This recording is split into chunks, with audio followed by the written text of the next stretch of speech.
So, I was watching the Hulk Hogan documentary the other day, and I realized something important when it comes to brand identity and scandals. But before we get into the video, I just want to give you guys a quick note. Before watching the documentary and doing the deep dive into this video, I didn't know about Hulk Hogan's Trump supporting ways and his abuse claims and his racist tirades until doing research for this video because they kind of glossed over it when it came to the documentary, which says a lot. But for the premises of this video, we're only going to be focusing on his career as a wrestler and his brand identity because I think there's a lot we can learn from his mistakes. So, without further ado, let's get started. Terry Jean Bollea is credited for bringing wrestling into the mainstream. When he was asked to join the WWF, World Wrestling Federation, now known as the WWE,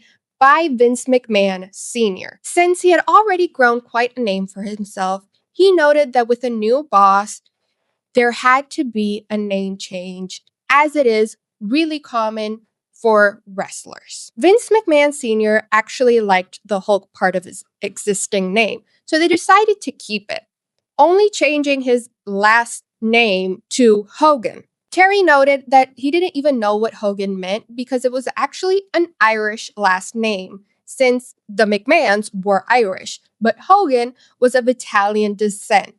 But he decided to stick with a name. When I went in to do some research on the name, I actually found it super fitting because it loosely translates to descendant of the young warrior. That said, the rest of the brand was left to Terry to figure it out. He had the name, but he didn't have a gimmick, something to be known for, other than he was a large man. Thing is, in that era, every wrestler was almost 7 feet tall and weighed 300 pounds. So how was he gonna make himself different? Well, he became the all-American superhero, which he now credits to the 1980s political climate. Because at the time, patriotism was at an all-time high. He specifically cited his inspiration was because of the Iran hostage crisis, where 52 American citizens and diplomats were held captive for 444 days. Not because he felt deeply affected by this news, but because of people's outrage towards it. He felt that wound was exactly what he needed to touch upon, becoming that red, white, and blue hero people were craving at the time, especially going up against characters like the Iron Sheik, playing on what we know now are extremely racist stereotypes. That said, since he was presented as the all-American babyface or good guy, he could do absolutely no wrong. Not a three-dimensional character who has faults.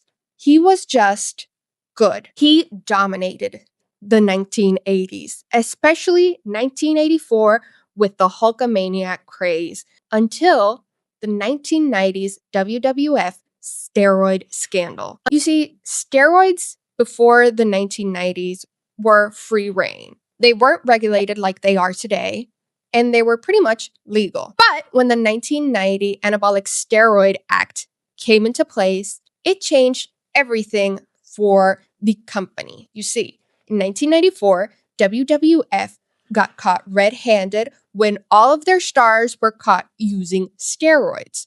And Hogan, as one of the faces of the company, was hit hard. But why is that? He was also a wrestler characterized by promoting a healthy living. So not only was he supposed to be the good guy who did no wrong, he was also selling to audiences a healthy lifestyle, stating, quote, "If you say your prayers and take your vitamins, you will never go wrong, brother." Wait a minute. I can't say it in the voice. Let me show you. Train, say your prayers, eat your vitamins, be true to yourself, true to your country, be a real American. Whew. But besides that, Hulk Hogan hasn't had a particularly unique personal life as a wrestler. Sure, he cheated on his wife, he was caught using steroids, had a leaked sex tape, and we know an avid Trump supporter and we know he went on his racist tirades. But every single wrestler has extremely messy lives, especially during their career. There was Ric Flair's behavior in the plane ride from hell. And if you want a whole deep dive into that, let me know.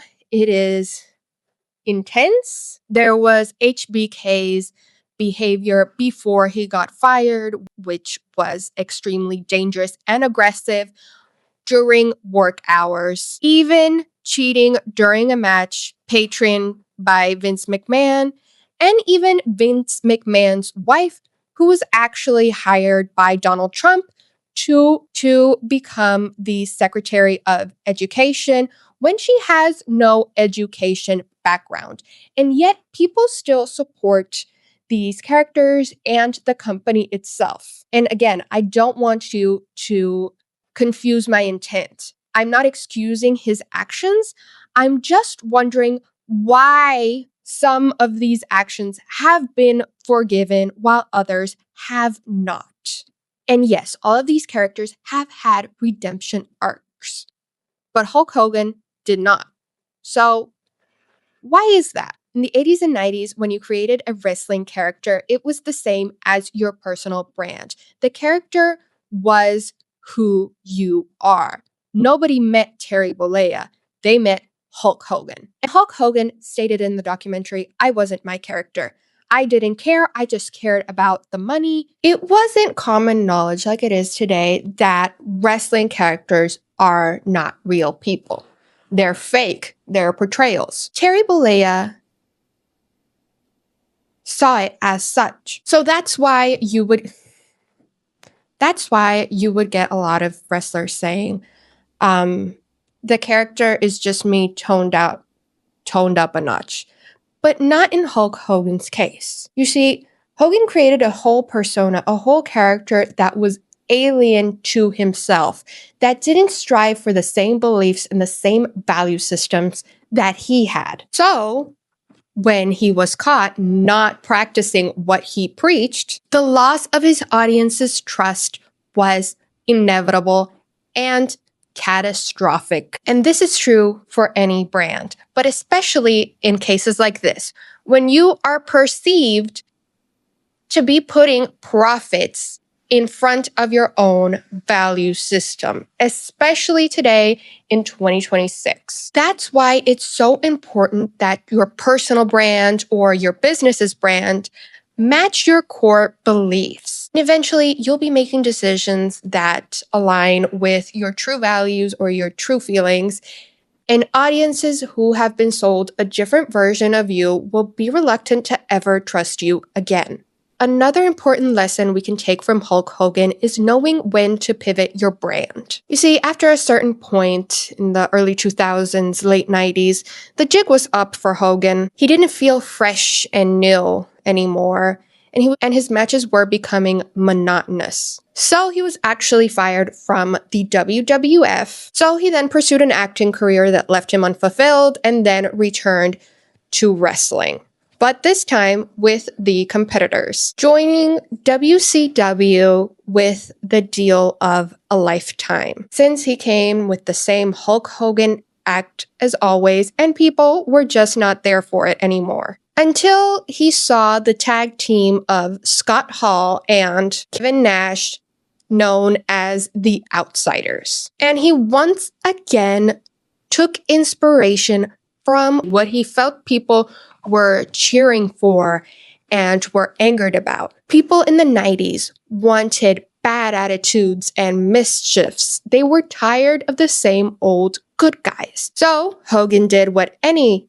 wrestler in their right mind would do, and he turned heel. He became the bad guy. For the first time in his career, Hogan was giving audiences a new take on the same character, giving audiences exactly what they wanted to see. But his bad guy run wasn't long. Shortly after, he retired, having an on-again, off-again relationship with wrestling, returning most notably on WrestleMania in 2002, going up against The Rock. Since it had been so long, his American hero fanfare really kicked in and people were ecstatic for a brief moment. But instead of pivoting once again or ending it right there, he decided to continue wrestling once again with the same All-American Hero act. Since Hogan was getting up there in years for a wrestler, and he had sustained so many injuries over his career, towards the end, he really couldn't perform like he used to. And since he wasn't giving audiences anything new with his character, audiences noticed he was becoming slow. They felt like Hogan's matches were just a cash grab, bringing in a big name to make lots of money, and ended up retiring with an audience that didn't care much for him. But branding-wise, what can we learn from this? First of all, authenticity is not optional. It's not a brand value you add to make yourself sound more intriguing or up to date. Authenticity is nothing new. It's your foundation. He built an image founded on health, heroism, and trust. And when audiences realized that wasn't his true self, his career suffered for it. Audiences can forgive a mistake, don't get me wrong. But when you actively lie to them and tell them you're something you're not, that to them is unforgivable. And secondly, commit to the bit, but don't fear change. I know it sounds counterintuitive, but hear me out. When Hogan turned heel, he didn't change the way he talked. He changed what he said to people. He changed his colors, but not his over-the-top attitude. Let's take a look at even Lady Gaga, who has changed with almost every album, especially in her A Star Is Born era with Bradley Cooper. She donned much more mature and professional actress-like looks without sacrificing who she was, and eventually turning back to a new version of the crazy Lady Gaga we all knew when she was 20-something, but now more mature and more polished, ready to fit the era she's now in. What I'm trying to get at is that brands have to grow and be in tune with their audiences, especially in 2026 when things can change at the drop of a hat. That said, in your audience's life and your brand, there will always be a solid foundation that will never change. It'll just evolve over time, becoming more refined or more relaxed, shifting with the times, but valuing the same things. That's your brand's reason for existence. This is the one thing that will never change. It might evolve and change phrasing for the era you're in, but your reason of existence is the key to creating a true connection with your audience. With that said, that is all for today. I hope you enjoyed this video. If you did, leave a like, and if you want more videos like this, subscribe. Have a good one.